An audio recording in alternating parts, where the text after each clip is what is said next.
Happy hump day, creeps. When you hear this, it's going to be Wednesday, but right now it's Sunday. Yeah. It takes me forever to edit because I'm new at this. Oh, it doesn't take you forever, babe. It takes me a while. I think we have so many outtakes. We have so many, We do. cat interruptions. Oh, yeah. We got smart this time. We put them upstairs to begin Right with. away. Yeah. So hopefully there's a little less of that for your editing. I mean, there's still probably going to be me laughing or you... Oh, I leave the laughs in normally. Especially, except for the ones where I sound like a hyena that's like dying, where I'm like...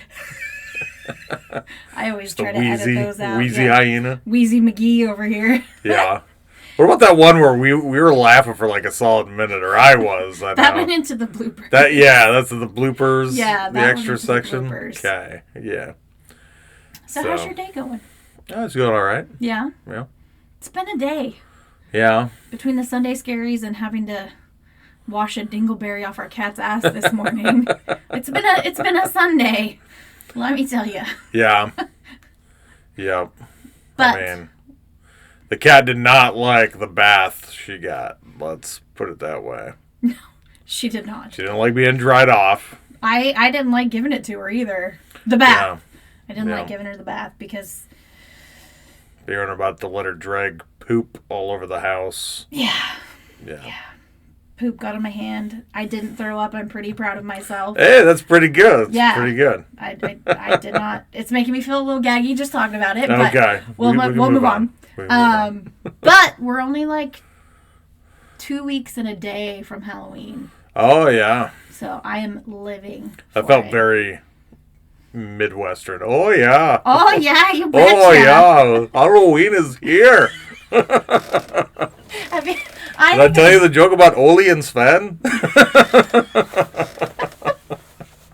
I've showed you that guy on TikTok, right? That Charlie Barron's, the one that's the Midwest guy. Yeah. He's a Packers fan, so can't like him too much. But he is pretty funny. That is a fault with a lot of Midwesterns, Packers fans.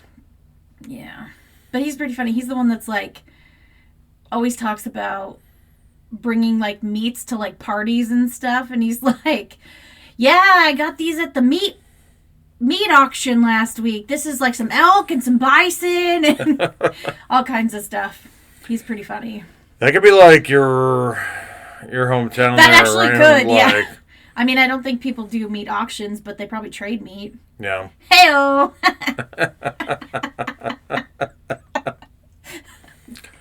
Wasn't there a weird auction? We went down there, we were like at Ocean Shores for a holiday, and we were driving up and down the coast, and I saw there was like an auction. I thought it was like a cattle auction, or... Oh, yeah, they have cattle auctions. Or was it like a wood auction? I can't quite remember. It was the place that had all the carvings. Oh, yeah. They had like it's like a there's like a festival that they do, and they have an auction. That was last year for my birthday. We were in between. It was going between Pacific Beach and Ocean Shores. Yeah. And we were like, what the hell's going on? And all these people were gathered around this, like, they had all the statues and stuff, and they were doing an auction. It was chainsaw carving. Chainsaw carving. That's what it was. Yeah. That was, I forgot about that. But we were like, what the hell is going on? Yeah. Yeah. Well, since we're in spooky season, we're going to be talking about another case that revolves around Halloween. Okay. And it's a very sad one, but it's also, I mean, I don't condone murder, but this would be, if you weren't stupid like the guy that committed this was, you could probably maybe get away with it a little bit. And again, I thought you were going with like self-defense or something. Oh, no. Like, murder isn't right, but there are some times. So, let me rephrase that. So, the guy that did it back, this case is in 1974. If he wasn't a moron about it, he probably could have gotten away with it. Okay. Because what, DNA is maybe not so much of a thing at that time? No, we'll go into it, but his actions, if he would have just kept his damn mouth shut and just done a few things differently, he probably would have gotten away with this. Yeah. But anyways. Everyone's like, where's Cletus? He's like, I murdered him. Oh, I mean... I don't know. Yeah, right? I ain't seen him in days. I was last with him. What do you mean? We were out hunting. You know? Like... Yeah, it's just a coincidence I found out he was sleeping with my wife, but I don't know. Yeah, it's weird. So I'm going to take it that this one didn't freak you out as much as it did not. Exorcist one from last week's episodes. I swear, okay, I know you don't believe in this, but you literally came down the other day and said, oh, I thought you had called my name. And I was like, nope, that wasn't me. Oh, yeah. Hearing some things, just saying. Yeah, you know, you never know with, like, phones playing videos, TV on. I mean, I legitimately heard a babe, like, you know, and it sounded like you. Ghosts are great at mimicking people. Are you gaslighting me? You're like, babe, and then run to the bedroom and hop in bed and pull over the laptop. I really didn't do that, but that would be funny. And then feign ignorance. It wasn't me. I don't know what you're talking about, babe. So, to start, Adam. Yeah. What's one of the best parts of Halloween? One of the best parts about Halloween? I'm going to say the candy. Candy is... Okay, so candy is the best. Top tier. Top tier. Scared little kids is up there. Fuck them kids. I can watch your kids fall all day, right? Like, I mean, in my mind, that's up there. But that doesn't happen that often. You know. I love the videos where you're not trying to really scare them. I love the videos where people scare little kids. Like there was one I saw a TikTok where a guy was like dressed up as Frankenstein and he was sitting on his porch. And I actually remember as a kid there was a house where this guy would dress up like Frankenstein and sit on a rocking chair on his porch, which made me laugh because I'm like, these kids are about to get their shit wrecked, right? Right. Because I knew what was going to happen. Because not expecting them to move. I've had it happen for me. Yep. So of course these kids are cautious. They're like, kind of looks like a real man. Yep. No, it's not. So they walk up, and of course the candy's sitting right next to him. Oh. And as soon as they get close enough, he moves.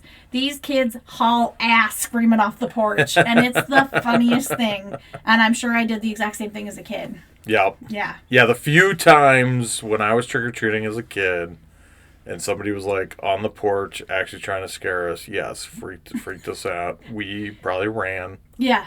Like, I mean... So let me ask you a question, a little unscripted here. Yeah. Candy in a bowl out on the porch. What are your thoughts? I think it's honor system. Unless you're not home, like that's such a cheap way. Like ringing doorbells, waiting for people to come to the door. Yeah. I mean, I am always sad because we don't get. I mean, we've had, 5 trick-or-treaters in the 5 years that I've lived here. 5 years we've been together, you know? Yeah. Shout out to Skylar. Oh, yeah. I'm like, Skylar. Yeah. Right. One of our friends' kids. Yes. They came. Hopefully they come. Yes. We promise him, like, as much candy as his little hands can hold. Or his little bag. We'll fill it up, man. Yep. No, so I think... One of the best things I love about Halloween is like seeing all the kids in their costumes and how excited they are. Oh, okay. Not in a weird way because I'm not a kid person, but like seeing little kids so happy and trick-or-treating in their little costumes, they're just cute, right? Yeah, I'm not dead inside. Yeah, all the pictures of our friends Yeah. and there's one of my oldest niece in a little bee outfit from like when she was like 1 or 2. Like, yep, first year trick-or-treating. Dad holding her hand. I'm pretty sure Austin was like a cow one year when she was really little. It was so cute. And a princess. Oh. And now she's a whole ass adult. Yeah. I like dressing up too, like... Because, you've dressed up for Comic-Con. Yeah. So I've done cosplay a couple times at Comic-Con. But I really like doing stuff when I was a kid, like coming up with weird costumes. We almost always like bought face paint. Yeah. Versus like the masks, like the cheap. Oh God, Halloween those masks. Whew. Yeah. How nobody got like poisoned from those things, I'll never know. Like pinch on your face, like the little elastic band strap would like break half the time. Yeah. Yeah. I think I was Casper one year with one of those little masks. Yeah. When I was a kid. But I also like, so I didn't tell you, but if we were going to have a Halloween party, which probably not now because all of our friends have kids and it's really hard, to get everybody together because you have to get a babysitter and all that. But I really wanted us to dress up as like Harry and Lloyd from Dumb and Dumber. Harry and Lloyd. With the tuxes and the stuff. God, that's going to happen someday. One of these years? One of these years we're going to do it. But I got to dress up like a witch or something now for work because the Monster Mash theme won. Yeah, you got to... Now, how did that start at your work? Did you kind of prompt them to do that, or they do it every year and you're just in charge this year? No, so they don't do it every year. Was it the first year I was there? The whole county did Minions, which was fun. Or no, not Minions. Sorry, I'm thinking of the last county I worked at. They did Where's Waldo. Remember when I got the shirt and everything? Yeah, I remember you dressing as a Where's Waldo. So that was the last time they dressed up. Okay. We have new people in the office now. We have some of the younger kids in the office, folk in the office, who may be listening right now, so thank you guys, who are down to dress up. Yeah. And also when COVID hit, so I started in 2019. Yeah. 2020 hit and COVID, and we didn't really have people in the office to dress up, so... All treats in the office need to be individually wrapped. Yeah. Although I will say, for not having very many people in the office, my little candy dish that I have at my desk, I had to fill it up regularly. So somebody was eating candy. Besides me. Somebody in the office. I ate my fair share. Don't get me wrong. Yeah. But yeah. What was that I told you? I still have Halloween candy at my desk from last year. Those gobstoppers and Gobstoppers nerds, right? last. Yep. Gobstoppers and nerds. Yep. I love my Willy Wonka candies. I do like a gobstopper and a nerd. I love a nerd. Yeah, I am a nerd. She's talking about me. Yeah. But yeah. I still have a bag because they last, and Jawbreakers you can't just mow through. Like it's not chocolate, Yeah. Well, and I think I had told you, I'm like, well, you should just put it out, and you're like, no, I don't want to share. That's mine. I put out a bag. If I want it gone, I'll share it. That's true. But it's not like candy. It won't get eaten at your office. Yeah. I'll eat it slowly over the rest of my career, apparently. You got to save one pack for retirement. Yeah. Like your last day when you retire. Yeah. So it's funny because I try to buy like the variety packs, and I always say I'm going to buy the packs that I don't like, so I'm not tempted to eat them. But I'm a fat ass, and so there's always something in that pack that I'm going to be like, I'll eat that, So the one... I don't think they make... so every pack has like something good and something bad, right? True. Yeah. I don't think there's a pack out there that's all bad, because who's going to buy it other than the people who are like, I need to buy candy that I don't want to eat? So the thing that always gets me is like the ones that have like dots and Tootsie Rolls. But again, I'll eat a Tootsie Roll if I'm desperate and need a piece. Like if there's a Tootsie Roll that's been sitting there for a while, I'll eat it. I thought you like dots too, don't you? I like the tropical dots. Okay. Regular dots, not so much? I'll eat them. Yeah. Obviously, like, I don't discriminate too much against candy. Yeah, it's hard. Does it have sugar? Check. Yeah, exactly. But there is a pack, the last pack I got for work has like Little Heaths, Rolos, Kit Kats, Reese's, Whoppers, and Milk Duds. Okay. So now you like the Reese's. I do like the Reese's. But I also... I like Rolos. I know. I always think of you when I see them. There's a girl in my office and she's like, look at all these Whoppers left. Like, nobody likes them. And I'm like, I actually kind of like Whoppers. Like, I like the malt in the middle. I like to bite them in half. Let the Whopper, the malt part, get soft, and then eat the other half. Okay. Similar to how we eat Oreos. You dunk it till they're super soggy, and then slurp it up. Okay. Yep. But anyways, I digress. Quite a tangent there about candy. Because this is, as much as we love candy, this show is actually not about candy. Yeah. Just Halloween's coming up. But this episode is about candy. Wait, what? You just said this episode isn't about candy now. No, I said the show isn't about candy. I don't understand. Okay. The Creepy Cascadia podcast is not a podcast about candy. Oh. Is what I meant. Okay. This episode, however, does revolve around candy. Okay. Do you want to guess which candy? I don't know. What were we talking about the other day?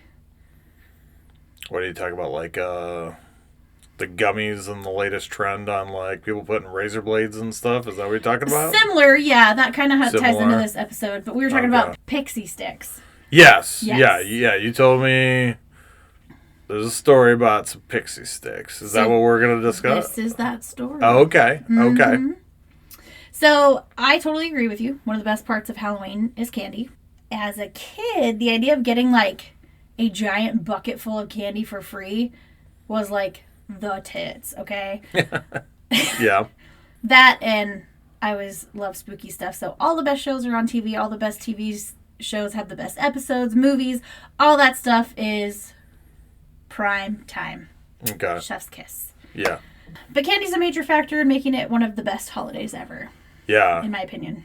Me and my two brothers, we'd like, you get to select out the stuff you really wanted just for yourself, and then like the rest went in a giant bowl that my parents had to put high up in the cabinets so that we couldn't climb up there. Wait, so that wasn't just my house? I don't think it was just your house. Like, although my parents made us put all of our candy, we didn't get to keep out the ones that we really liked. Most of the time, all of the candy went into a big bowl. Yeah. That they had control over, which is probably a good thing, but yeah.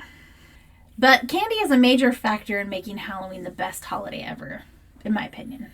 Yeah. And in 1974, the murder of an 8-year-old boy would go on to create a fear of Halloween that still lingers to this day. Yeah. We're going to be talking about the man who killed Halloween, sometimes referred to as the Candyman. And this isn't to be confused with Dean Corll, the serial killer who was dubbed the Candyman. That's a story for another day. Okay. Yeah. This isn't the guy who inspired Willy Wonka, or is it deranged Willy Wonka? I don't know. Willy Wonka is a very weird movie. It might be inspired by a serial killer. Yeah, I mean, he's not killing anybody in that show. Yeah, just but I mean, mutating them and doing other weird stuff. And Dean deliberately Corll, trying to freak out the kids. Dean Corll did mutilate some people. That's the serial killer one that we're not talking about. That's the serial killer one we're not talking about. Okay. Today, we will talk about him. His stuff is real. But so this is the guy that every year on the news, it's, oh my God, parents check this, parents check that. Absolutely. Here's the new thing. Mm-hmm. I mean, is it going to be true? Is it going to be razor blades stuck in apples or something? Not quite. Okay. I always thought that was the stupidest thing. Like, you could tell when an apple's, like, been and that's sliced into or cut or whatever. I always thought that was the silliest, stupid thing. So, in 1978... Maybe candy over. Yeah. As soon as I say that it's the stupidest thing, I'm like, how would you do it? I would put the razor blade in and then I would candy over so you couldn't tell. Oh, you could do it like in a caramel apple. Yeah, you do a caramel apple. So you would cover up the fact that you have sliced into the shell, skin, rind, skin of the apple. Yeah. I was like, apples don't have peels. If anybody's listening to this and thinking, maybe that's a really good idea, please don't do that. Yes, please don't do that. This is not an instructional how to be a fucking creep. Yeah. We only like the good creeps, not the bad ones. Sorry that my mind already goes there. Like, I love it. It's my engineering brain on like. It's like, that's the stupidest thing. Wait, here's how you could actually do it. So here's how, this is a process improvement. Yeah. Didn't I offer a solution on how I would do the pixie stick thing when we talked about it the other night, too? Did you? Yeah. Remember? Oh, maybe. Yeah. Maybe I'll try to remember because I don't. And say it when we get to it in the episode, yeah. Yeah. So, we are going back to 1974. Yeah, before my time. October 1974. Oh. And the U.S. was dealing with the aftermath of the Watergate scandal and Nixon's resignation, which was the first time a president had ever resigned. Yeah. Can't Get Enough by Bad Company was the #1 song on the Billboard charts, and Blazing Saddles was the #1 movie at the time. That's kind of funny, Blazing Saddles. I know that one. Me too. What was the song? Yeah, Mel Brooks. Yeah. What was the song? Can't Get Enough? Can't Get Enough by Bad Company. We'll have to look it up because I don't know the rules about copyright infringement, and I don't probably can't play it. I don't want to play it. I think you can only play like a few seconds. And yeah. I don't know enough to do that right now, so. Okay, listeners out there, if you don't know what song it is, you're going to do what I'm going to do later and just YouTube it and Google it. And then go down a rabbit hole of all kinds of, 1970s songs. Throwing this in for my mother-in-law, a postage stamp cost a whopping 10 cents, and the average home price was around $36,000. I could buy so many houses. God. And I would be remiss if I didn't mention that the most popular Halloween costume that year was Daisy Buchanan from The Great Gatsby. Daisy Buchanan from The Great Gatsby. Okay. So like flapper dress style, probably, is what I'm thinking. I'm thinking of the... Do they really describe her all that much? I mean... You've seen the Leonardo DiCaprio I've seen the Leonardo movie DiCaprio. There was actually The Great Gatsby, a movie in the 70s came out the same year as well. Yeah, it was probably the one we watched in English class in high school. I never watched that in high school. I just watched the Leonardo DiCaprio and what's her name? I don't know. I was just trying to think of her name, too. It's escaping me. She's gorgeous. I think she's so pretty. And she's really cute in that movie, too. Gosh, that's going to drive me nuts. Yeah, another thing to Google up, I guess. Yeah, no, I'll have to Google it. But yeah, so that was kind of the state of the United States. Like, the Watergate scandal was a big deal, and that really kind of put the country on edge, I feel like, after all of that happened. I mean, now it's pretty much everyday occurrence at the... Whatever, we're not going to get into that. The political stuff is garbage? Yeah. So, yeah. I mean... Your 70s are what? Disco? Yeah. Cocaine. Carrie Mulligan. James. Carrie Mulligan. That's her name. Okay. She's adorable. Yeah, see, I would rate her as like adorable, cute, not like I want to bang her. Well, right, it's like... You're like, well, if I had the choice. it's one of those, like, I don't think she's considered like a bombshell or... Yeah. Like, super hot. I don't know. Like she might have been an it girl for a little while. See, and I like Florence Pugh too. Like, I think she's absolutely adorable. So apparently I have a thing for blondes. Yeah. I'm going to have to go blonde, by the way. I literally washed my hair yesterday. All grays. So many grays. So, Mindy, if you're listening, I need to make an appointment to get my hair done because I'm going to have to go back to blonde. Nah, it's fine. I don't even see the grays. I do, though. Oh, okay. Well. Okay. So we're it's October 1974. The U.S. is kind of in a state of unrest, I feel like. We already put a man on the moon. We put a man on the moon! Yeah. You know still launching people in space at that point. You know that was improvised, like Jim Carrey improvised that line when he was walking out of the bar in Dumb and Dumber. When he's like, oh, what did he say? We landed on the moon!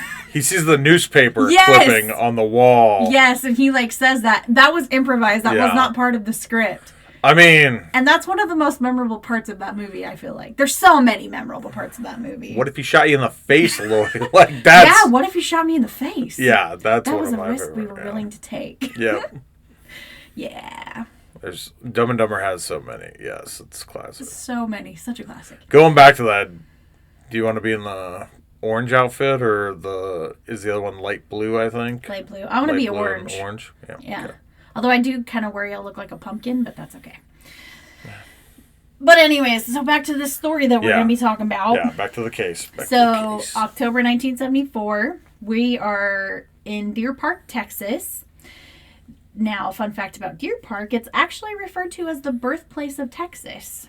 So what is it, on the easternmost corner? It's located in southeast Texas and is a suburb of Houston. Okay. So there were some major battles that were won there, I guess. Yeah, probably against Mexico. Yeah, which is why they call it the birthplace. Okay.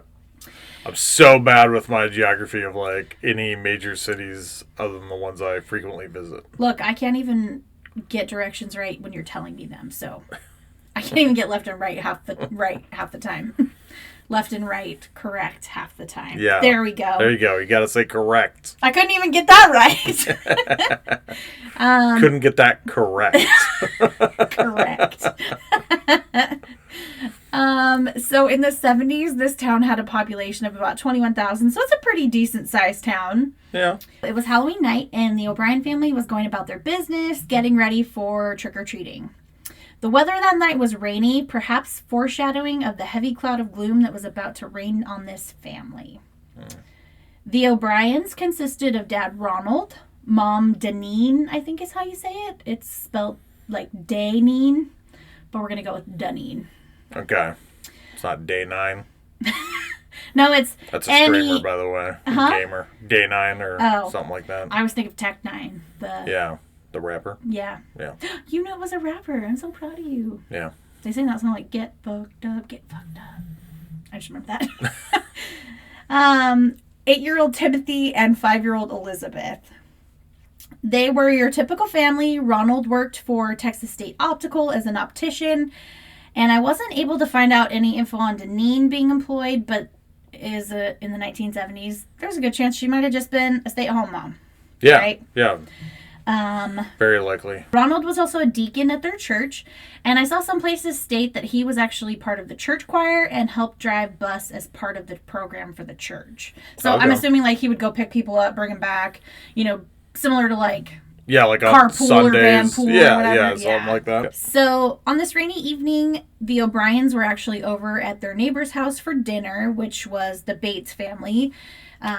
Jim, his wife, and their son. I also saw that they maybe had a daughter. I believe they did, but I wasn't able to confirm that. Norman? Was it Norman Bates from Psycho? Oh, yeah! Good job. I know spooky things! So after they finished dinner, Jim and Ronald took their kids out for some trick-or-treating despite the rain. I feel like most kids are pretty resilient when it comes to rain in a situation like that. If they're getting free candy, I know I can put up with some rain. So I literally said, when it comes to getting free candy, or it could have just been me, #FatKidClub. No, it's I'm pretty sure most kids. I mean, I see some kids melt down. Like all of our friends basically have kids, and I think all of my girlfriends have children, and I have seen these kids melt down for very little to no reason at all. Yeah. But they're going to be resilient when they want some candy. Like, they may not last a long time. Yeah. But they're going to go out like a trooper to get some candy. Yeah. Until they're done. Yeah.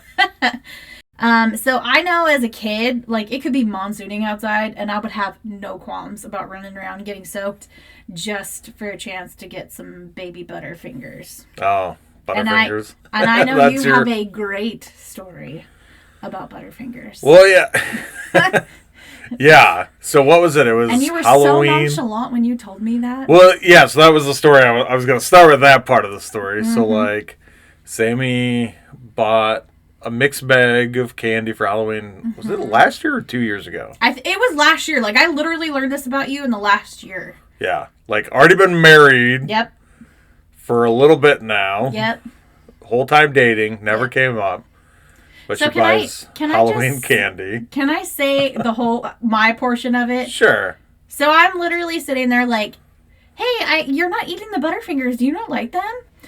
And my husband goes, yeah, no, not really. They kind of remind me of the time I got hit by a car. Hold up. Wait, what? So then, that's where that whole thing came up. So you got to tell them the story now about. Yeah, I haven't been a fan of Butterfingers for a little while now. I did like them back in the day. I remember they came out, the whole don't lay a finger on my Butterfinger. Yeah, Bart Simpson. Like Bart Simpson. And the Butterfinger BBs, those were good. Yeah, see, I don't even remember those because that might have even been after. You're like... this. It's like a traumatic flashback anytime you see Butterfingers. Yeah. I mean, so this is like... I can't remember exactly what year. It was like mid-elementary school, so like 3rd to 5th grade time frame. Mm-hmm. It was summertime. I was at a friend's... it was baseball season. So like, I lived outside of town. I was in town with my friends. We had a baseball game later that day. So we were on our bikes... And because you guys were like riding to the ball field, right? It wasn't to the ball field at that time, but okay. it was we were hanging out at my buddy's dad's workplace. Okay. And just a block or two away was a gas station. Mm-hmm. And so we hopped on our bike. We said, "Hey, game's going to start here." we want to pick up some snacks for the game. So we got on our bikes and we headed over to the gas station.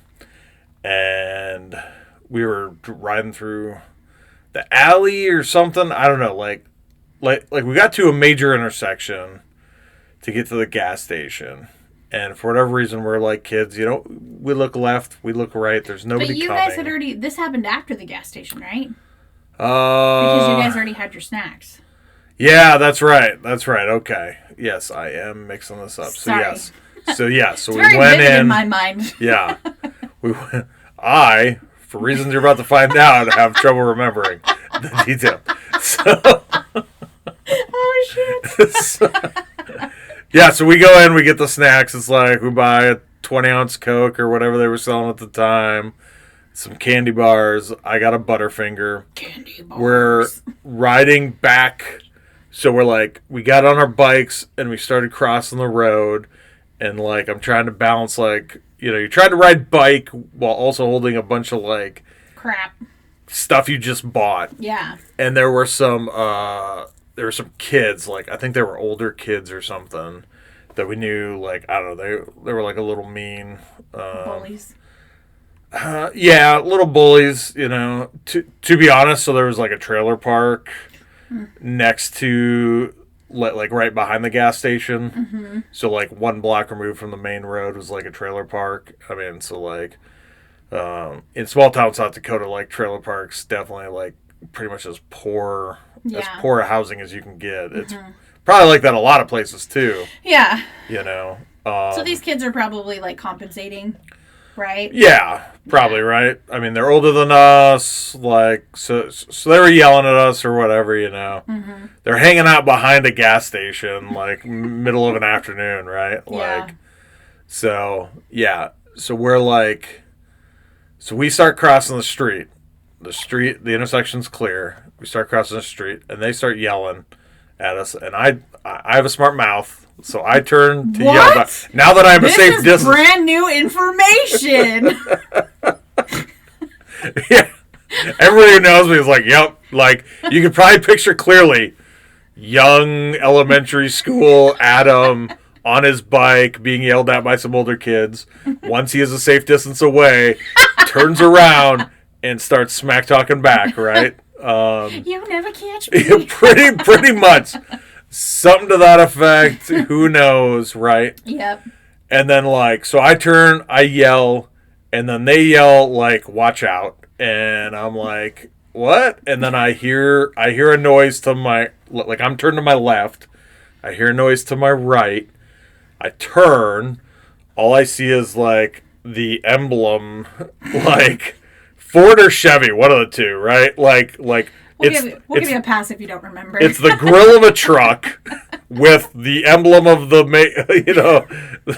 Chevy or Ford. About to smack you in the noggin. Right about eye level. Eye level. I remember seeing that, and then I remember some impacts. My eyes were closed, and then I opened my eyes, and I'm on the ground. Jesus. A little ways from the truck. And I'm I'm good. And I grab my bike. I'm oh no, my bike's kind of a little messed up, And everyone's yelling, my friend's oh my God. Oh my God, my friend just got hit by a truck. Yeah, somebody was we're calling 911. And it's nah, we're fine. It's all good. And yeah. The mean kids are laughing and they're holy crap, you bounce. They got a free show, right? For, Oh my God, I'm sorry. But one of them yells they're you bounced on your head 3 times. I don't remember that whatsoever. Well, obviously you wouldn't. This is pre-helmets. This is pre-helmet. Wearing a helmet at the time. Pre-helmet, yeah. So what I had was a Butterfinger in my cap, right? I think that's I don't know. I'd run out of hands. Yeah. I put it in my baseball cap. It's a baseball game. I put it on my head. Yeah. And so the Butterfinger, I bounced on my Butterfinger, apparently. Bounced on my Butterfinger. And that sounds vaguely dirty. Yeah.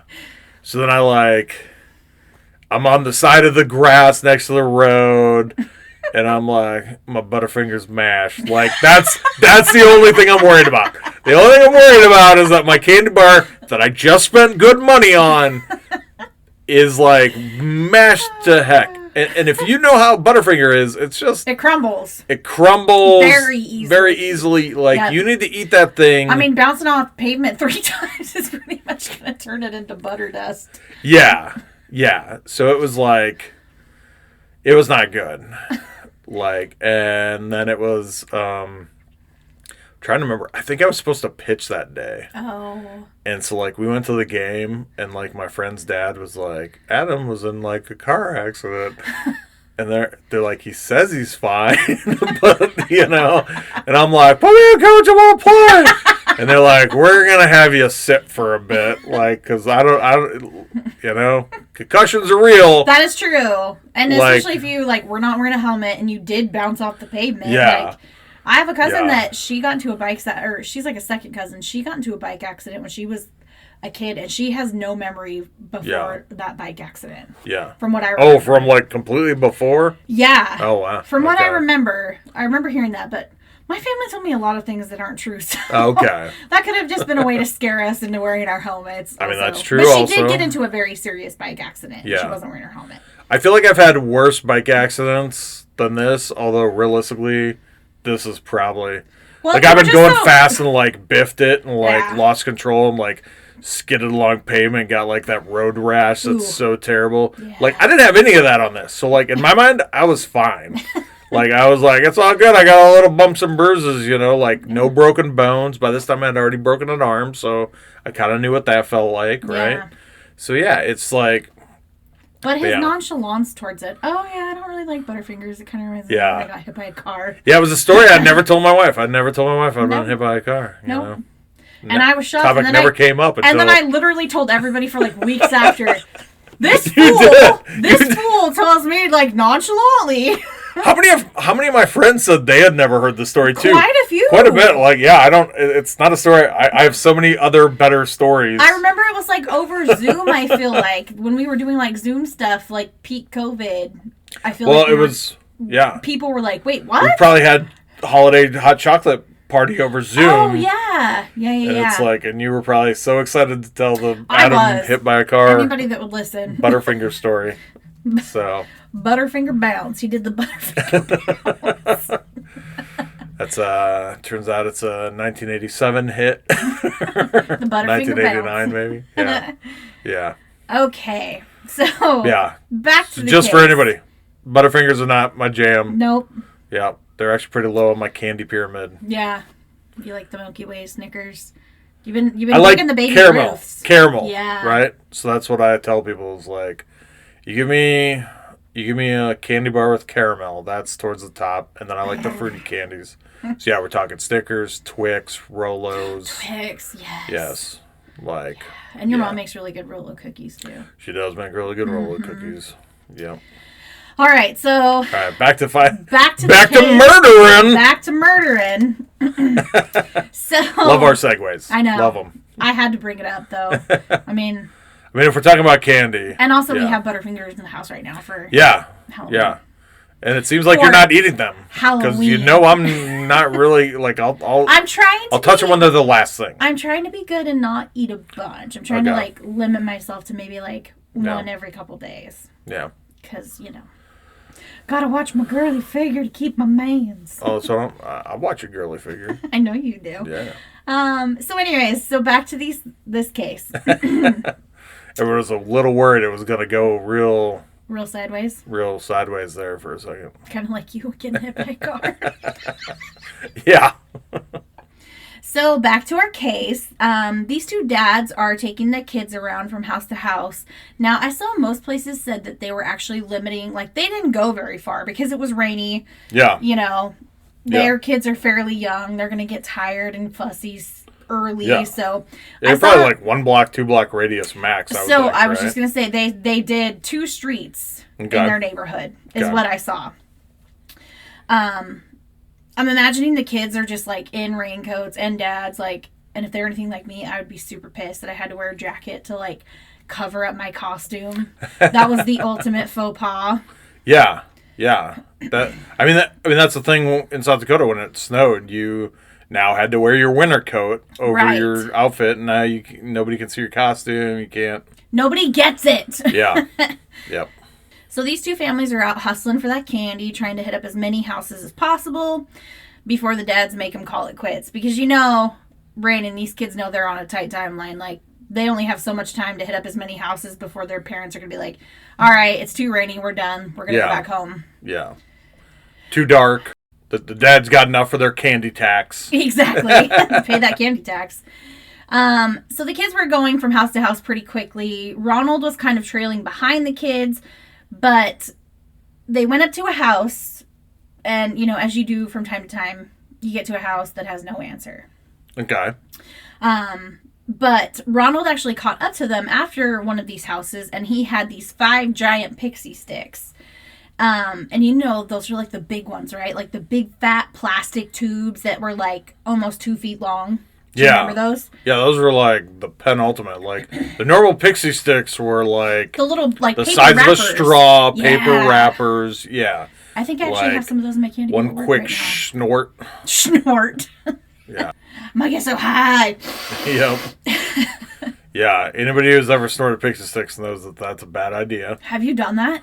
I think my older brother did, and I learned from other people's pain. Don't do that. Do not do that. So Ronald had these big ass pixie sticks, and he said that the guy at the house had given them to give to the kids. So they continued trick-or-treating and eventually called it a night, headed back home. So wait, he got the 5 giant pixie sticks from a house that didn't answer originally. Mm-hmm. Okay. Yep. And so he was kind of lagging behind, and I'm assuming somebody opened the door and was oh, hey. Yeah. And gave him the candy. Okay. So Ronald's the only one who saw this person hand him the sticks. Okay. Yep. Okay. So the kiddos get back home, and we're now at the O'Brien family's house. I'm sure they dry off, kind of get all cozy, get in their favorite PJs, get ready for bed. No, you're dumping out that candy. Well, I'm just going to say, I'm sure they are also ready to dig into that candy and check out the haul. But, most parents, it's late. Yeah, you don't want a kid all sugared up before bed. Because then they're not going to sleep, and that Yeah. is no fun for anybody. Yeah, it's usually like a 1-piece, 2-piece limit. And you're definitely not letting them do a 2-foot pixie stick before bed. Let's just be honest. As most parents do, they tell the kids they can each have 1 piece of candy before bed. Timothy is given the giant pixie stick, actually. And after knocking some back, he complained that it had a really bitter taste. So Ronald gave him some Kool-Aid to wash out the bad taste in his mouth and sent him upstairs, or sent him to bed. I guess I shouldn't say upstairs. I don't know if it was upstairs. Okay. After going to his room, Timothy almost immediately started crying out for his parents. And he was obviously in pain. Okay. He started vomiting and convulsing. And the parents scooped him up. And now, I'm not sure. I saw some places said that they took him to the hospital. And then I also saw some places say that they called an ambulance. Okay. Either way, Timothy died en route to the hospital. Oh, so that was quick. Or not that. Yeah. I did see some sources say he died at the hospital, but pretty much everything said that he never made it to the hospital. He was dead before he even got to the hospital. So this is got to be such a devastating thing to happen to a family. And you've heard the urban legends before about, like you've said, poison candy, razor blades in your apples, or caramels or things like that. But really, there's not many documented cases of that ever happening. It's really just an urban legend up until this happened. Okay. There weren't really any actual cases of kids being given poison candy, but there was a case in 1964 where a bitch named Helen Feel out of New York was arrested after giving out rat poisons to kids who she deemed too old to be trick-or-treating. Oh, yeah, what a bitch. Yeah, she claimed it was a joke, and the poison was clearly marked, so it's, she didn't try to hide the poison, but she also handed out poison to people who, in her mind, were too old. Yeah, I don't think that counts as a trick. No. You know? Not a joke either. Yeah. Like, not really a joke. Be like, I got rat poison. Yeah. You know? So, this is such a shitty thing to do. If older kids want to trick or treat, fucking let them. Right. Let them enjoy Halloween as long as they can before the crushing weight of adulthood comes crashing down on them. You know what I mean? Yeah. As I said, she claimed only to give them to kids too old to trick or treat. But really, you have no idea what's going on with some of these kids. Like, if a kid is autistic, if they're kind of on the spectrum somewhere, like, in their mind, they don't understand that they're too old. Or, you know, kids could be going out with their younger siblings. And if I have to go out with my younger siblings, I'd better well get some candy in return, you know? Yeah. Or they could take, you know, these kids could take the candy that they get home. Their little siblings could get into it and not know that it's rat poison. Yeah. Yeah, there's so many things with that was just messed up and wrong. Yeah. So she got arrested for it. I'm not sure how much trouble she actually got into, but I bet if no kid actually died, probably not terribly much. Maybe like parole, slap on the wrist, don't do it again. Or probation. Yeah, probation. Or whatever. Yeah. So, you know, obviously she probably assumed that the older kids knew better than to eat it because it was clearly marked as poison. Yeah. But God, that is ripe for something terrible to happen. Oh, yeah. Right? Yeah. Yeah. If a younger kid ate it or somebody ate it on accident, like, now you're guilty of manslaughter. Yep. Pretty much. Classic Karen move in my book. Yeah. Yeah. But back to Timothy. Yeah. So this poor little boy, he died a very painful death. Yeah. But at the time, they weren't exactly sure what had killed him. The Kool-Aid. The Kool-Aid. It was the Kool-Aid Dad gave him. I think it was pretty evident from the beginning that something killed him. Like, he didn't... That's not a natural way for an 8-year-old to die. No, it's not.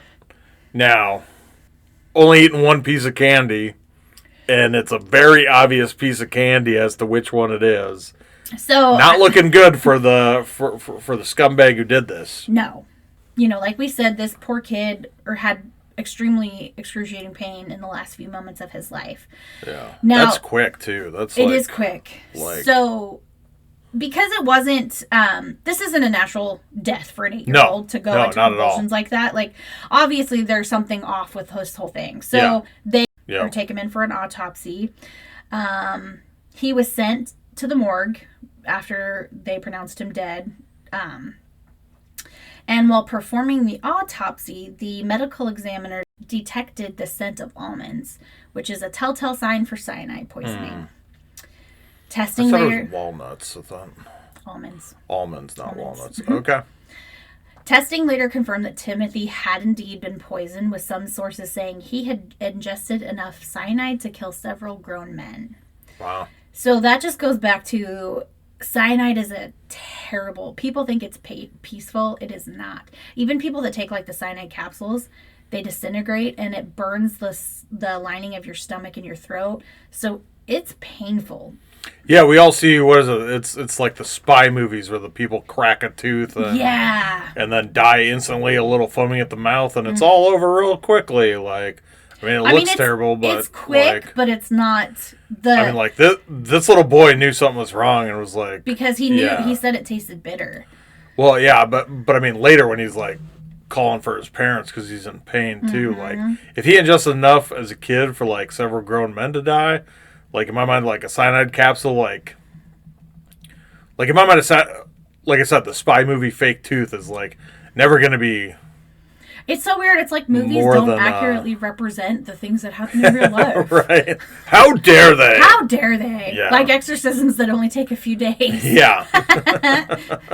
Back to your point, because police knew that the only candy Timothy had consumed was the pixie stick, they quickly tracked down the other 4 tubes, because there were 4 other tubes that had been given to the dad. The sister and the other family. Yep, so one had been given to Timothy's sister Elizabeth, and the other 3 had been given out to the neighbor's children, including Jim Bates' son, and we think his other child as well, who had been trick-or-treating with the O'Briens. Okay. So I've got the other evidence. So luckily, none of the others had been consumed, and they were all tested and also confirmed that they had been tampered with, and they all also contained cyanide. It was found, again, like I said, that the amount of cyanide in each of these pixie sticks was enough to kill several grown men. Yeah.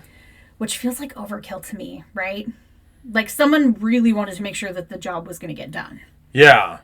Yeah, this is like, you're not trying to poison them for like slowly or whatever. Slowly, yeah. It's like you definitely want them to die. Yeah. Yeah. So So it's bitter, but pixie sticks are like super sweet or sour, depending on which flavor, right? Yeah. Like so. I think they're sweet and sour, right? Yeah, I mean, like I always like grape, but if you got like sour apple or like a punch, yeah. I mean, so I guess what I'm saying is like, was it mixed in? Was it? I mean, like how did? So if he took it bitter. Yeah. So what I think happened was the top 2 inches had the cyanide poured in. I don't think much of it had settled. I think that kid took a straight shot of cyanide. Oh, wow. Okay. Is what I think happened. Well, I mean, yeah. I mean, that makes sense, right? Yeah. Again, I would mix it in. Yeah. As a terrible person, don't do this. For God's sakes, do not take this. But yeah. So, but one family, so, there were 5. So 2 went to the O'Brien kids, 2, I think, to the Bates kids, and then there was a 5th kid, which some places said that it was actually a kid that they knew from church. Okay. Yeah, so they bumped into a friend out and about. Exactly. Hey, we have this extra pixie stick. Here you go. Yeah. But they panicked when they heard this. Yeah. And so they are, like, searching their kid's candy. They find the pixie stick in the kid's bed, like, he hadn't been able to open it because of the staple used to reseal it. Oh, yes. okay. So luckily, it could have been 2. It could have been very easily. Like, can you imagine? Like, those parents were probably shitting themselves at how close they came to the same fate as the O'Brien family. Yeah. Right. Now, am I jumping ahead, or can I ask, if he gave out these sticks to this one family? Is there a concern that there's even more pixie sticks out and about on the town? So I was just going to say, like, word started spreading pretty quickly. Okay. Parents everywhere they took their candy into the police station because, they don't know how far spread this was. Yeah, was it just pixie sticks? Was it other candies? Or had other kids also gotten these big-ass pixie sticks and that were potentially poisoned with cyanide? So because this was such a quiet suburb, I think this really shook up their sense of, like, safety in the community. Yeah, small town like that, like... You don't think somebody does this, you know? You don't. So... Small town like that in the 70s, like, they don't lock doors, you know what I mean? Like, you know your neighbors and you don't lock doors and it's all always cozy, super suburb. It's always the neighbors, man. Keep your head on a swivel. I've said it once, I'll say it 1,000,000 times. Keep that head on a swivel, people. Okay. So now the police are they're intent on finding who did this. Yeah. They're questioning Jim and Ronald, trying to track down where the poison candy had actually come from. Now the police are taking Ronald and Jim out. They're trying to figure out what exactly happened. Now remember, they're working with a very small radius. They hit up 2 streets, so there's... You're talking like 20, 25 houses max, right? Exactly. I don't know how big these streets... I mean, but even 2 streets, right? Yeah. And Ronald was the one that got the candy. So I feel like that would maybe stick out in his mind a little more. Yeah. Did he murder... He didn't murder his own kid, did he? Quit asking. Okay. Sorry. It's just such an obvious place to ask there. Okay. So... The listeners are thinking the same thing. Well... We're cynical people. They are. If they're listening to us, they probably are. But he was having a hard time remembering where that candy came from. Sus. And this is where the police start getting suspicious of Ronald. Okay. He gave some conflicting stories about where the candy had come from. Like I said, they only had a few streets to work with, so him not remembering seems a little sus. Yeah. After forcing him to walk the route multiple times, he did finally pinpoint the house of a man named Courtney Melvin. Okay. Ronald said he didn't actually see the man, only that he had slipped the pixie sticks through the cracked door. But police quickly ruled out Melvin because he was at work until 11 p.m. as an air traffic controller and was confirmed to have been at work by almost 200 people. Interesting. So that's a pretty good alibi. I thought he was a little sus. He had 2 first names. Never trust a man with 2 first names. And one of them is a girl name, too. Courtney. Julie. Yeah. I always think of that stupid... I don't even know what you're talking about. It's making you laugh already. Julie's got no dick! Oh, Judy. Julie. His name's Julie. Julian, probably. Yeah, probably. They all call him Julie. Julie's got no dick! Yeah. What's that movie? It's Your Highness. Your Highness, that's right. Okay. Classic James Franco. And Danny McBride. Danny McBride, yeah. So being seen by almost 200 people, that's a pretty good alibi. Yeah. So the police start taking a closer look at the grieving father. Okay. And what they find is pretty disturbing. Ronald was severely in debt. And by severely, I mean this man had over $100,000 in debt that he was unable to pay. Okay. For reference, present day amount, that's about $600,000. Yeah, I was gonna say his house costs like $30,000-ish, right? Is what we were saying, but he's in debt for $100,000. So the dude was drowning in debt, and it was rumored that he was about to lose his job as an optician due to suspicion of stealing from the company. Ooh, okay. Some sources said the family's car had been repossessed and their house was being foreclosed on. Oh. From what I read, that wasn't public knowledge. So the family was keeping that under wraps. Yeah.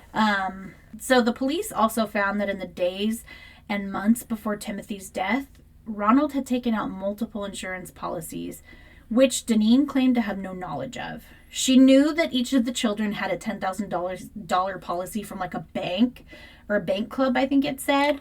Oh, there's like, I mean... That's like accidental I had life one and from, death dismemberment thingy. Or yeah, kind you... I'm trying to remember, was it Gerber or something? There, I mean, there was like... There's a lot of companies that put out like small amounts like that for like kids, and it almost covers them. Right. Cause I think I still have mine from State Farm, where it's like it was like my parents got it when I was like born. So. And yeah, it covered me until I was like 18, and like actually it still covers me because like I kept like whatever paying for it or something, but. So that's mine's whole life. Yeah, so that $10,000 policy would actually be around $60,000 now. Right. Yeah. Which seems like a lot. And it says, so a couple of the places that I was researching actually said that Deneen was opposed to getting these insurance policies for the kids. I don't know when those first original policies, but $60,000 for a kid seems like a lot. Because, like, $10,000 now for, like, an accidental life and death, whatever, dismemberment thing seems pretty on par. Yeah, but $10,000, when you owe $100,000, like... True. But it's probably the best you can get. Usually life insurance policies are rated on, like, how much income you have and this and that. So it's like, you can only get so much, usually. Okay, so the additional policies, which he had taken out on both his son and daughter... Okay. Totaled around $30,000 to $40,000 for each kid. I've seen varying amounts. So if they both die, he's close. That's extremely sus. Obviously, now the police are really focusing on Ronald. Yeah. And they learned that the day after Timothy died, and I'm talking like the morning after. Like November 1st. Now, 9 a.m. November 1st is what I saw. Ronald had called about getting paid for the insurance policies. Like, this dude probably... I'm arresting this guy already if I'm a cop. I'm sorry. So, this dude probably didn't even have the death certificate yet. Which I'm pretty sure you have to have in order to cash in a life insurance policy. And as a parent who just lost their child, I would think your first priority would not fall on cashing in your insurance policy for this kid. No, a normal parent? Hell no. I mean... Yeah. I think there's probably people that never end up cashing in the policies because they just... You're too grieving. You're too much in grief to even think about doing that. I would say that's a more likely option than calling the insurance the next morning. Yeah. And I know, like, people grieve differently, right? Some people grieve in a way that they have to stay busy. They have to do, like, check off tasks, you know? Yeah. But God, it hadn't even been 24 hours. Yeah. Like, he went into the hospital, like, he probably got word in the middle of the night what happened, and he's up early the next morning calling about getting paid. That's real fucked up. Yeah. So the police have also started to dig deeper into Ronald's background. He had been hired and fired from over 20 jobs in the previous 10 years. So the dude had a really hard time holding down a job. Yeah. It's not a good employment record. No. And that would probably help explain some of the debt. But I think even after, like, you losing your job, I think the dude was living beyond his means. Yeah. Because there's no way you can get that much in debt from just, like, losing jobs. I mean, yeah, you might miss a mortgage payment here or there, but if you have that much debt, Yeah. I think Or you're gambling probably, or something. Yeah, I mean, like, you're probably living beyond your means. Yeah. In my opinion. Yeah, you have 20 credit cards all maxed out or something. Yeah. Yeah. It's ridiculous, yeah. See, I actually thought, here, I'll throw my 2 cents in about, like, the beyond the means. When you said he, like, Optician. In my mind, like, those people are more well off. I'm thinking, like, white collar, like... Not working in a factory. Not working in a factory. You're not doing manual labor-ish. Yeah. I mean... I guess my thought went to eye doctor, like the actual optometrist. Maybe. Oh yeah. Maybe this is different. I think an optician is different from an optometrist. I think that I'm gonna guess that the optician is the person like fit your glasses and stuff. Okay. You know what I mean? Yeah, and they have those people, right? Yeah. Like they have the people who help you pick out the glasses. And yeah, that's what I think an optician. Okay. That's my 2 cents. I think that's maybe what an optician is. Okay. There's also some troubling statements from people that knew Ronald. The police also heard statements from multiple acquaintances that Ronald had made several comments about cyanide and would ask them how much they thought it would take to kill a man. Yeah. Including a professor at a community college that he was attending. According to an article on investigationdiscovery.com, a clerk at a chemical company recalled a man coming in inquiring about purchasing cyanide.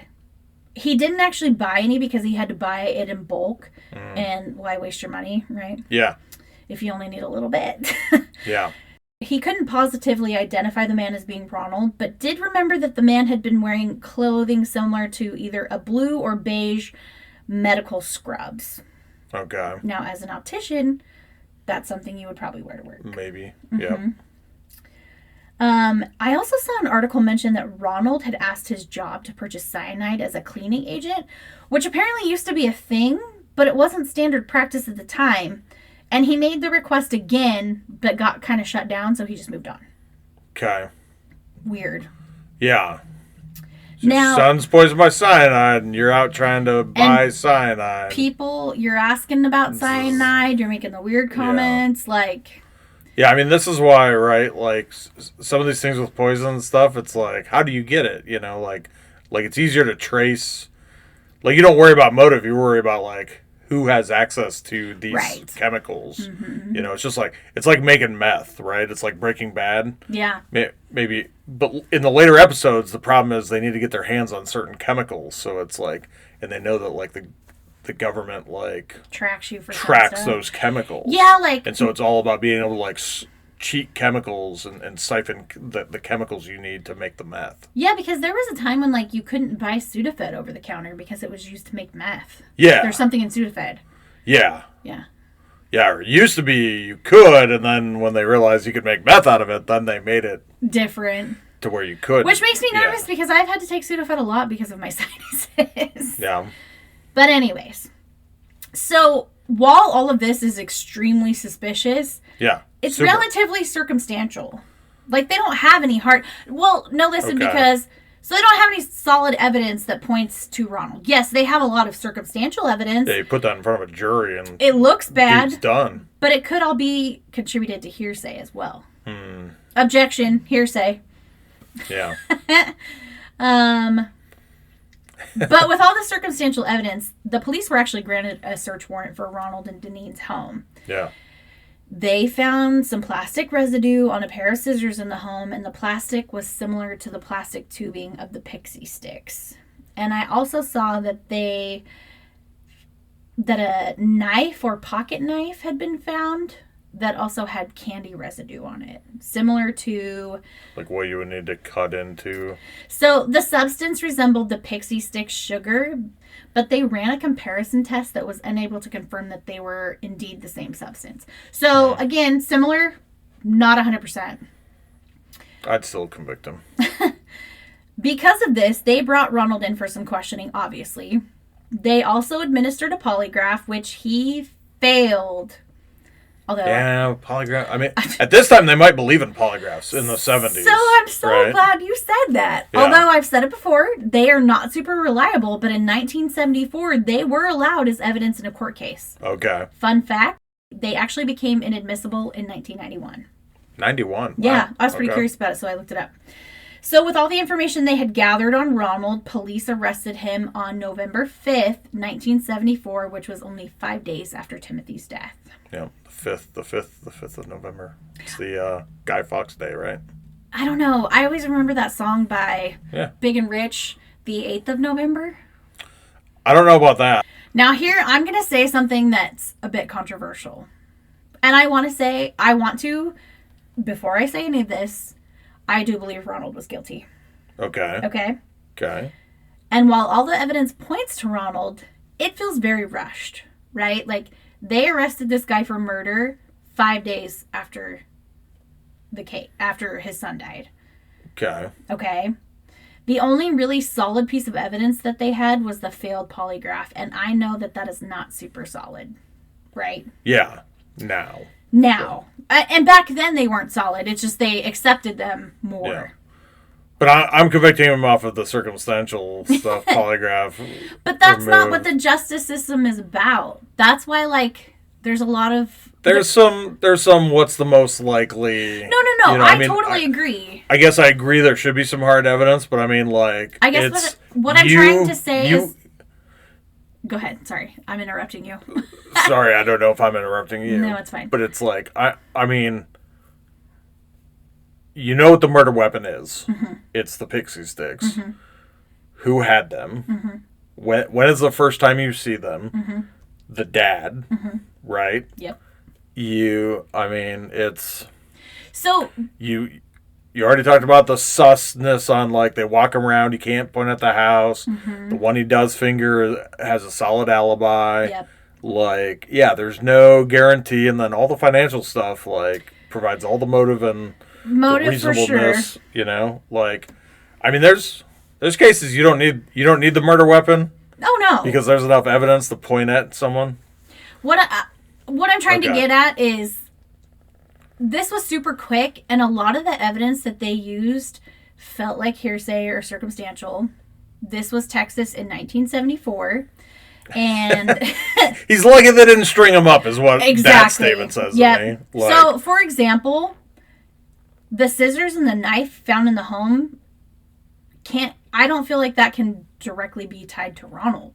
Deneen was also living there at the time. Yeah. And poisoning is actually more commonly used by women as a method of murder than men. That is true. I'm not saying Deneen is guilty. I'm just saying it seems like the police felt like they knew their suspect, got the evidence enough to get him in jail, and called it a day. Yeah. And again, I do think Ronald did this. I'm just not 100% sure Deneen didn't know something about it. Oh, okay. You know what I mean? I was trying to figure out, like, are you saying she did it, or you're just saying it's hard for her not to know something's up? In my mind, and again, like, we're in the 1970s. Sometimes women, back then even still, we still have it today.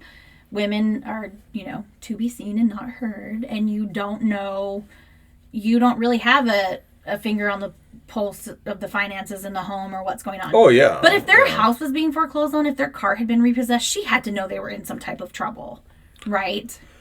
Unless he's super good at lying. Yeah, he could be lying. I don't know. I agree. They shouldn't rule her out. Yeah. But, like... And I'm on the fence. I'm just saying, like... I felt like... But I also feel it's going to be hard to add her. Right. Like, you have him. Yep. You have him being the one that has... Like, that's what I'm saying by... He's the one who had the candy in his hands. Right. And gave it to the kids. Yep, I agree. But it's... I like guess you said, all the circumstantial stuff on that, like, you don't even have that on her. Right. Realistically. So, I guess I'm more saying, like, Texas justice is... We got our man. That's all we got. That's all we need. Yeah. Like I said, I'm surprised they didn't lynch mob. Like, you've got freaked out every parent Halloween night. Mm-hmm. the next day, I mean, I guess I'm not entirely surprised by the swiftness, considering It's the fair. sensationalism of this. Like, they had to wrap that shit up quick. Yeah. Yeah. Yeah. But to me, because you're getting calls. It's like, it just doesn't seem like there's like that one like, yeah, it all looks sus. And I feel like if this case were tried anywhere else, like modern day, I don't think he would get convicted. It is very sus. Like, there's lots, but I don't think they could prove beyond a reasonable doubt with all that evidence that he did it. And again, I think he did it. Yeah. So, it could be tough. You get the right lawyer. Yeah, get a lawyer. If the pixie stick don't fit. I tried to do the glove don't fit. I knew what you were doing. So you get a real good lawyer here. Yeah.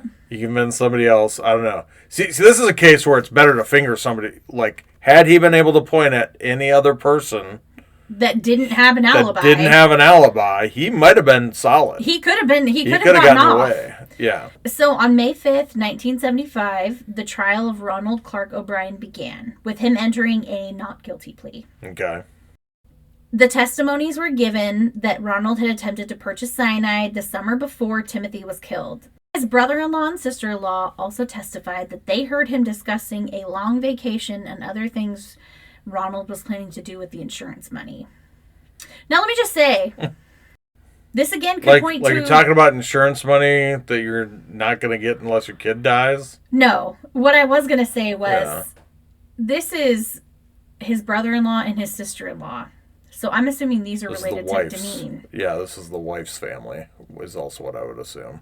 I mean, they could be trying to protect somebody. Again, I'm going in with like a skeptical, like... No, that's fair. I don't think that should carry a lot of weight as, But anyways. Yeah. I digress. So, also, if that were true, this dude would obviously do it again because he was still planning on living beyond his means, because he was going to take a vacation and buy all these things. And it's like, no, motherfucker, pay off your debt. Well, he's hiding the debt, though, right? Like, so the most likely thing is he's hiding the debt. Right. He's talking about, like, insurance, But whereas I feel like the normal person is like, I'm going to pay for... The funeral and make sure that, like, we can survive through some amount of time while we're grieving the loss of our child. Fair. Like, all of this is, or don't say anything at all about the money. Yeah. Maybe just don't bring it up. Yeah. So, like, when I talk about our insurance stuff, I'm like, I want you to be taken care of. It's like, I want you to be able to not have to worry about money for a while, because it doesn't matter, because we have had this discussion over and over again. We're dying on the same day, like in the Notebook. So it'll go to our beneficiaries. Why do we have life insurance on? Oh, beneficiaries. They can be sad. They can be sad. Okay. On a vacation in Aruba. Yeah. Now, once they deal with all my comic books, clean up the house. Burn it. No, just kidding. So, Deneen also testified against Ronald. Well, yeah, so that's definitely a question I had was... Yep. So she testified saying that Ronald actually gave Timothy the pixie stick, not that Timothy chose it. Like, that night? Yeah, like...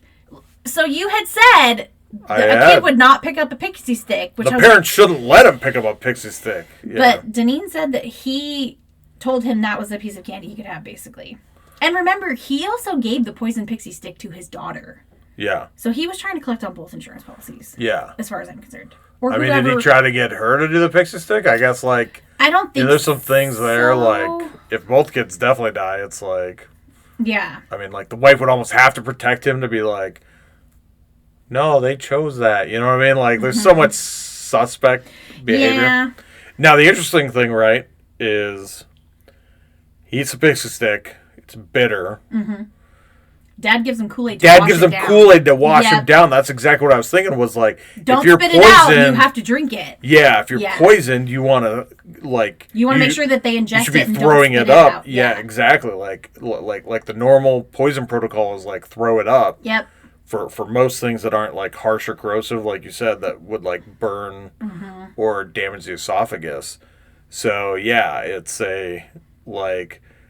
The fact he gave him Kool-Aid to wash it down is sus as hell. Now that you know it's the dad or the mom and dad. Yeah. Right? That's, yeah. Yeah.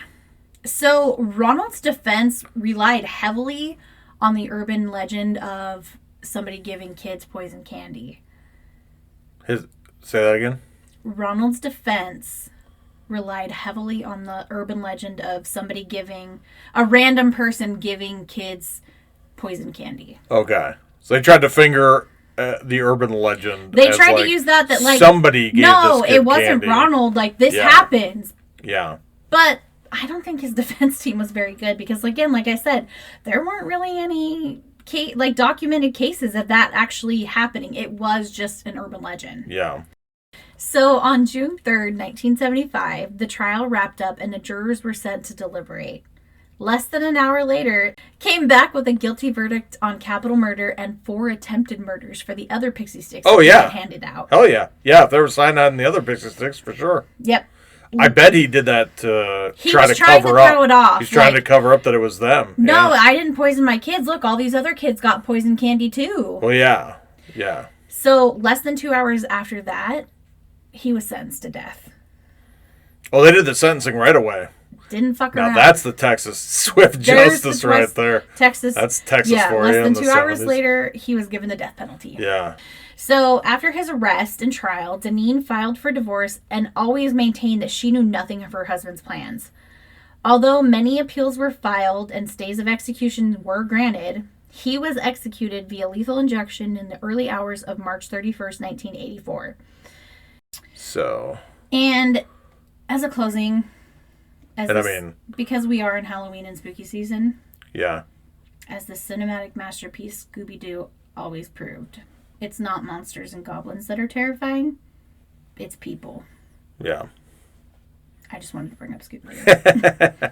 So yeah, I mean, they unmasked the killer, and it's the always poor a person. Kid's dad.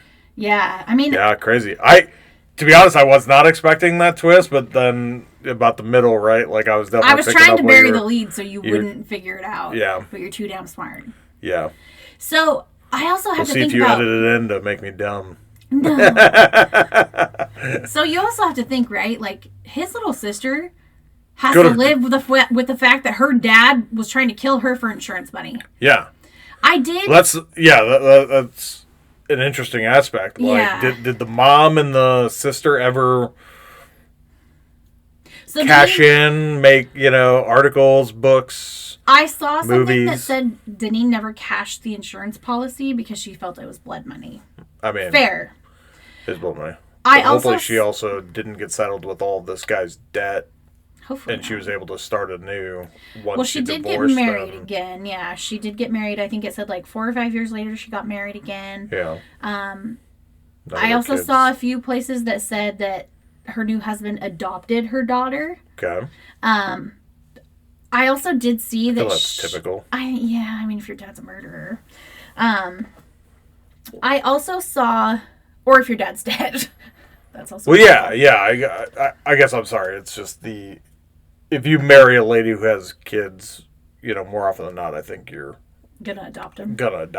Unless the dad's still in your life. Bring them into the family. Yes. Like I feel like nowadays that's less common. I think back in the 70s it was more common, but nowadays it's less common because there's lots of like blended families. Yeah. It's more typical to have a blended family these days, I feel like, than it was in 1970. Yeah. I did see something there was like an interview that Deneen had given where Elizabeth had wanted to kind of reach out to her dad, to Ronald, before he was executed. Yeah. But she wouldn't let her. Okay. I also feel that's natural too. I don't blame her. I would want to protect my kid too, I think, from that. Like. Yeah, but I mean, it does provide closure. Like, he's going to die, and in my mind, it's good for people to be able to, like, I don't know, like. Get closure, address. I mean, one of the counts is attempted murder on her. Mm-hmm. You know what I mean? Like, it's very part of forgiveness and stuff, right? Like, is like a lot of forgiveness is about helping you heal, not helping the other person feel better. Yeah. So, like, you're so wise. I think that that's maybe a negative on the mom. Yeah, but when I said I agree, like I think I agree with the mom not wanting her to go. Oh yeah, you know, like I can see both sides. I can see the daughter wanting to. She probably just wants to know why. Well, it's almost 10 years later, right? Right. So she's only a teenager. She's a teenager, so you're gonna be more curious about stuff, you know. Yeah. So yeah. And you might worry that there's always the proclivity, daughters and dads, and being daddy's little girl type of attitude, or I thought you were gonna say, like, am I gonna be a killer too? Like, do I have that capability within me? No. I'm saying that's where my mind went. I'm saying you have mama's boys and you have daddy's little girls and that type of stuff. And, yeah. I'm thinking like maybe she did worry that like, she felt some type of like even though he did attempt to like he would have. Well, maybe he would throw sus on her, and and he could have easily murdered her. But like, I think there's probably part of you, like as somebody that does not have a relationship with their dad, and it was not a good one when there was one there. Yeah. You still, there's always that wondering, like, right? Yeah. So I get that. Yeah. So I feel it's natural for the daughter to reach out. I also understand the mom putting the kibosh. Yeah. Yeah. So it's like you either want to protect her, but there's also if we're slightly sus of the mom, it's because maybe she's worried that dad is gonna finger her and be like your he mom knows was he's in gonna on die. this, like, right? Yeah. Luckily, none of those other kids died. Like that is a miracle. Yeah. Yeah. I mean, you said the one had it in the bed. He couldn't get it open, or she couldn't get it open because of the staple that Ronald had used to reseal it. So that is our episode for tonight. We will see you guys next week. Thank you for tuning in. As always, we are so excited to be doing this with you guys. Make sure you check out our socials. Give us a like, rating, review on whatever platform you're listening to. We're on Facebook, Instagram, TikTok, Twitter, all at Creepy Cascadia Pod. We also have a website, creepycascadiapod.com. You can shoot us an email if you have questions, comments, just want to chat. Our email is admin@creepycascadiapod.com. Again, make sure you share us with your friends. Tell everybody about us so we can keep doing this because we are absolutely loving it. So yeah, we're having a blast. Everybody stay creepy, and we will see you next week for our last episode before Halloween. Ooh. Do not poison your candy. Don't poison your candy, people. Don't be that person. All right, bye. Bye.